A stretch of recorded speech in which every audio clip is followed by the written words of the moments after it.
हमें श्रीमद् भगवद गीता क्यों पढ़नी चाहिए जानेंगे आज की वीडियो में।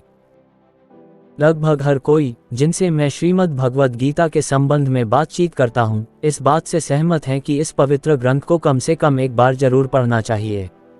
उनमें से कई यह स्वीकार करते हैं कि व्यक्ति को गीता की शिक्षाओं का भी पालन करना चाहिए, लेकिन उनमें से कुछ ही गीता के वास्तविक उद्देश्य को पहचान पाते हैं। किसी भी अन्य पवित्र ग्रंथ की तुलना में गीता पर अधिक जोर क्यों दिया गया है? बेशक बहुत सारे अन्य पवित्र ग्रंथ उपलब्ध हैं, विशेष रूप से सनातन संस्कृति में। मुख्य रूप से दो कारण हैं कि आपको श्रीमद् भगवद गीता में दी गई शिक्षाओं को पढ़ना, समझना और फिर उन पर अमल करना चाहिए। श्रीमद् भगवद गीता सभी वैदिक ज्ञान का सार है जिसे सत्य के खोजी आज तक इकट्ठा करने में सक्षम हुए हैं या भविष्य में कभी भी मानव के पास मन और शरीर के संकायों का उपयोग करने में सक्षम होंगे। यह आपको तुलनात्मक रूप से बोल्ड स्टेटमेंट लग सकता है, लेकिन यह सच है। इस कथन को तब समझा जा सकता है जब गीता में बताए गए सत्य को आधुनिक विज्ञान द्वारा बहुत बार सत्यापित किया जाता है। श्रीमद् भगवद गीता आपको सिखाती है कि उस ज्ञान को कैसे संभालना है। यह न केवल आप में स्वयं के साथ साथ पूरी सृष्टि को देखने और जानने के सही और निष्पक्ष दृष्टिकोण को विकसित करता है, बल्कि आपको यह भी सिखाता है कि इस तरह के पालन से प्राप्त ज्ञान को कैसे संभालना है। पाठ की सुंदरता यह है कि यह सब दो दोस्तों के बीच की कहानी को समझाते हुए किया गया है जो अपने जीवन के सबसे भयंकर युद्ध में प्रवेश करने के कगार पर हैं। श्रीमद् भगवद गीता इस प्रकार ज्ञान का एक संग्रह है जिसमें विस्तृत विवरण है कि उस ज्ञान को व्यावहारिक उपयोग में कैसे लाया जाए। यह पूर्ण सत्य को प्रकट करता है और साथ ही यह एक बच्चे की तरह व्यवहार करते हुए आपको प्रवचन देता है जो एक नया खिलौना प्राप्त करने पर व्याकुल है, लेकिन यह नहीं जानता कि उसे कैसे संभालना है। यह आपको उस ज्ञान को संभालने और उपयोग करने के अपने तरीके खोजने के लिए नहीं छोड़ता है। यह आपको ब्रेन वॉश नहीं होने देता।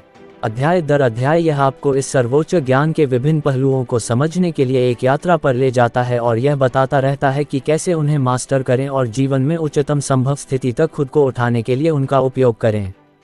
श्रीमद् भगवद गीता आपके लिए एक विशेष मार्ग या समाधान भी नहीं बताती है। भगवान कृष्ण स्वयं ब्राह्मण के रूप में बोलते हुए वादा करते हैं कि आपकी व्यक्तिगत आस्था और पसंद का सम्मान किया जाएगा। वह आपके विश्वास को स्थिर करेगा और आपको अपने जीवन में जो भी लक्ष्य आप अपने लिए चुनते हैं, चाहे वह सबसे राक्षसी हो या सबसे दिव्य हो, आपको प्राप्त करवाएगा। वह निश्चित रूप से यह स्पष्ट करते हैं कि जब आपके पास वास्तव में जीवन में कुछ चाहने का विकल्प है तो छोटी छोटी चीजों के पीछे क्यों भागें? सृष्टि में उपलब्ध उच्चतम आसन, ब्रह्म के आसन की कामना क्यों नहीं करते? वह प्रेमपूर्वक आपको अपने स्वर्गीय निवास में आमंत्रित करता है। यह आपको तय करना है। यहाँ तक कि उन्होंने लगभग हर श्रेणी में उच्चतम प्राप्त करने योग्य पदों को भी विस्तृत किया है जिसकी आप इच्छा कर सकते हैं। श्रीमद् भगवद गीता केवल ज्ञान का ग्रंथ नहीं है, यह पूर्ण सत्य की पुस्तक है। पूर्ण ज्ञान एक विस्तृत मैनुअल के साथ जुड़ा हुआ है कि उस ज्ञान का उपयोग आपके स्वर्गारोहण के लिए कैसे किया जाए। संपूर्ण पूर्ण ज्ञान भगवान द्वारा दूसरे अध्याय में ही प्रकट किया गया है। उसके बाद वह अर्जुन के प्रश्नों को पूरा करने के लिए चुनौती लेता है और यह सुनिश्चित करता है कि अर्जुन में संदेह का एक अंश भी नहीं बचा है जो अनुत्तरित रहता है। वह तब तक वितरित करता रहता है जब तक कि अर्जुन को यह विश्वास नहीं हो जाता कि वह उस दिव्य ज्ञान के साथ दुनिया को लेने के लिए तैयार है जो उसे अभी अभी प्राप्त हुआ है। अब समय आ गया है कि आप भी अपने आप को पूर्ण ज्ञान से लैस करना शुरू कर दें।